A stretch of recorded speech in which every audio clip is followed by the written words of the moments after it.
So Janet, when we're talking about providing care, pastoral care, and walking alongside somebody who may be struggling with a mental disorder, one of the things that's probably necessary for us to discuss a little bit is the whole idea of boundaries and what does that look like.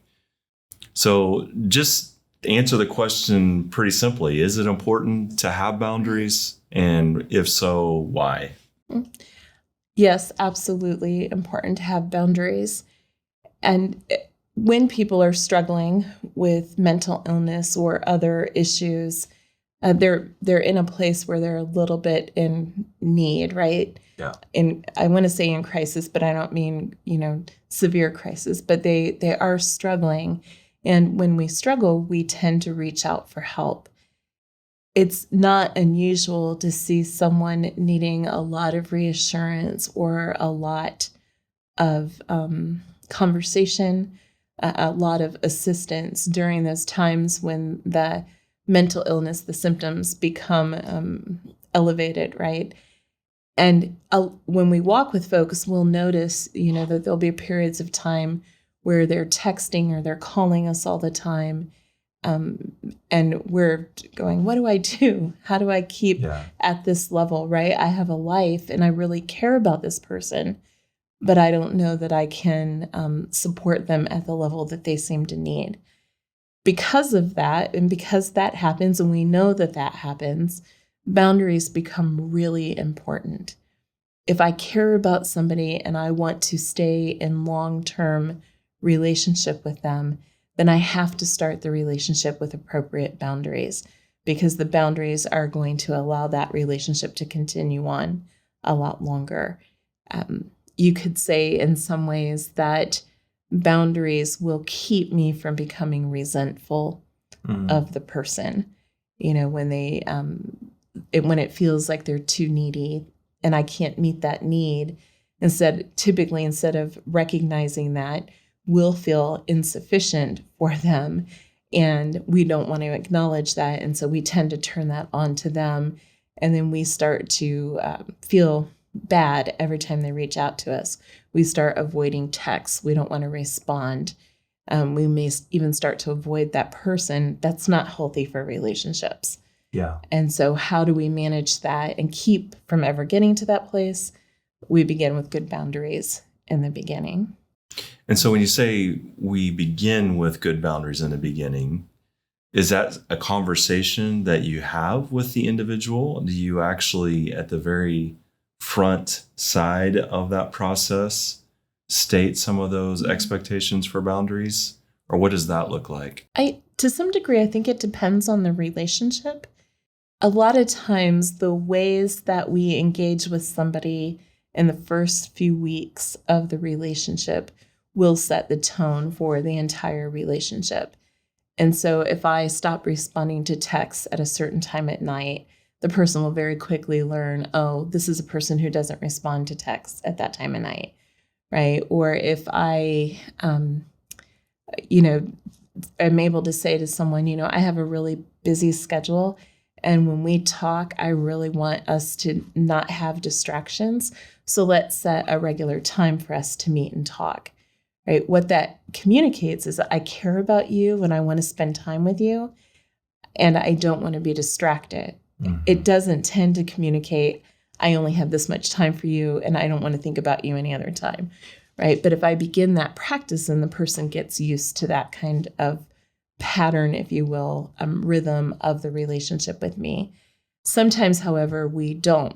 Very often we'll meet somebody when they're more in crisis and they're more needy, and we'll come alongside them and we'll do everything we can to support them. And it sets the tone that this is the way that the relationship is going to go. And in that case, we probably need to have a talk about boundaries. Yeah, and do it in a loving way, and it can be done with compassion as well. So that's really important that you say that. And always when we do that, it has to be a conversation. I care about you. I want to stay in relationship with you, and this will help us to stay in relationship. Yeah, that's good. Mm-hmm. And for some people listening to this, it might sound like setting boundaries is unloving or it's selfish. Right. So to those individuals that might be hearing that, what do you have to say to them? And I would say I hear that in the church probably more often than anywhere, right? We should give of ourselves to others, right? Always give of ourselves. And I would tell you that if there aren't boundaries, we will have nothing left of ourselves to give. Yeah. Right? Boundaries, I think, are actually part of the created order. You know, when we look in Genesis and we see the order of creation, each day it is God putting boundaries in place between things. And we see even in the Trinity that there are boundaries among the three persons. You know, in the Trinity, you have the triune God, the three persons of the Godhead, all in this very mutual, loving, and mutually giving relationship, and yet still maintaining their own identity. One, but also three. And what that suggests is that even there are some healthy boundaries because they remain separate persons, even though they're one together. Yeah, and that's really significant because what you're saying there is that boundaries help us maintain our identity. Yes. And when we look at Trinity, they're not enmeshed. Their identity is not enmeshed in one another. They still have their distinctiveness as Father, Son, and Holy Spirit. Mm-hmm. And boundaries, as far as us as humans, allows us that ability to keep our identity and not become codependent. Right? That lets us actually have a distinction and be able to have differentiation one from the other so that we can know that there's a you and there's an I. And those two actually have a boundary there so that we don't get them confused. Exactly. And you can imagine then for people who are really struggling, how important that becomes. Yeah. Right? Because those psychological issues have a tendency to push people to become dependent on others. And in doing so, they tend to lose their sense of self. Yeah. Right. And so keeping that boundary will allow them to develop as a whole person, separate from others, but yet able to engage in relationship with others. Yeah. And so it becomes loving. Yes. And it's not selfish. Even Jesus stepped away from the crowds to find time of solitude and silence. Yes. And in that space was able then to give more, I believe, when those crowds and the people came with their needs. Right.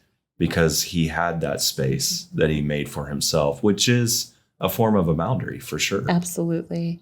It also introduces the idea of good self-care, right? I am only able to pour into other people's lives what I have in me. And so I have to be in a healthy place. That means I need time alone and I need time in prayer and I need rest, right? And those things are not selfish because those things prepare me to be in relationship with another. And they actually affirm that we do understand that we're human and we are not God. Exactly. Right? We actually are people who can make great friends, but we make lousy gods. Exactly. Because that's not what we are intended to be. Right. So let's talk a little bit about this as it relates to pastors and lay ministers, lay pastors in the church. But let's kind of hone in on the role of a church board, maybe in this realm, and helping this process of understanding boundaries. Talk to us a little bit about that. Right. So when we look at pastors and lay leaders in the church, in those ministry roles that they have, people will believe that they're there to serve them in some sense, right? To be with them when they're in need. And it doesn't take long for pastors and church leaders to begin to feel overwhelmed with the needs of the people, particularly when you have folks who are really struggling.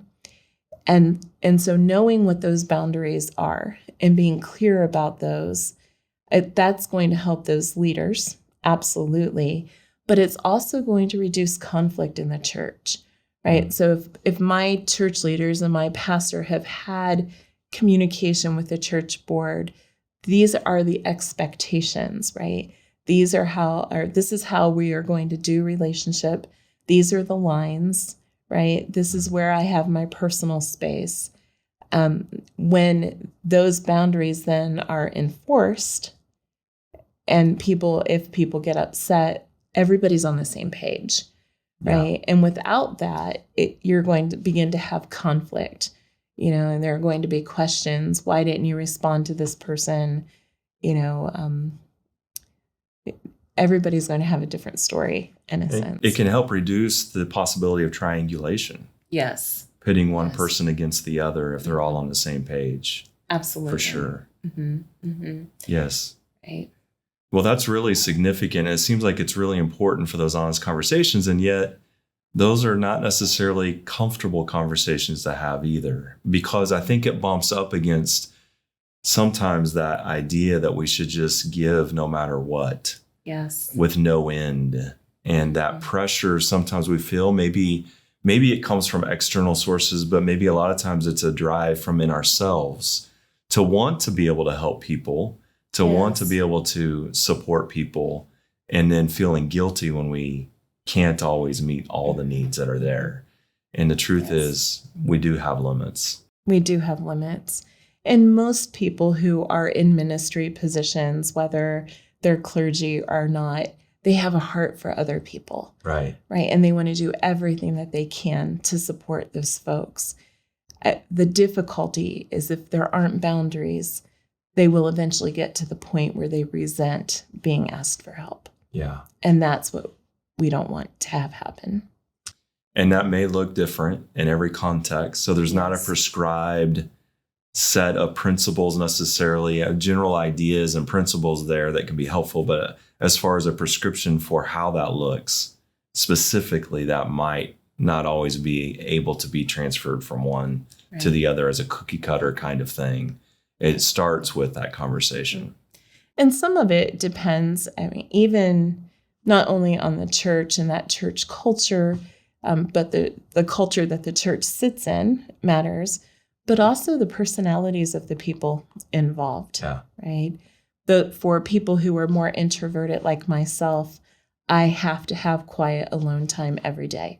Yeah. Right. And that means I have to turn off input from people. And it's not because I'm being rude. It's because I cannot do it.